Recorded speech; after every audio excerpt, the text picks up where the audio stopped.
Рейдер қаласында қазақ мектептерінің мүлдем жоқтығы үлкен әділетсіздік. Қазақ мектебі ашылады деген үміт ақталмай, аралас мектеп болып қалуы халықтың сенімін қайтадан сындырып отыр. Бұл мемлекеттік тілдің мәртебесі мен болашағына немқұрайлықтың көрінісі. Ұрыға қой баққызған бейнелі сөз, халық даналығы, оны жеке адамға тіл тигізді деп қабылдау тілдің тереңдігін түсінбеу. Егер мақал мәтел айту қылмыс болса, онда қазақтың шешендік өнері түгел сотталуы мүмкін.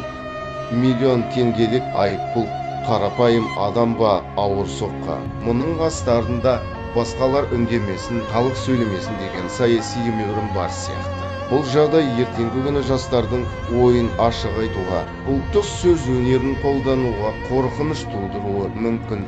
Бұл оқиға жай ғана бір азаматтың сот емес, қазақ тілінің, халықтық сөз өнерінің тағдырына қатысты үлкен қоғамдық сын.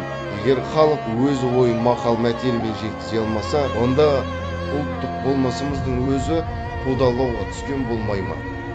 Қазақтың мақалы қылмыс емес, қазақ мектептері елдің, жастардың, ұлттың болашағы.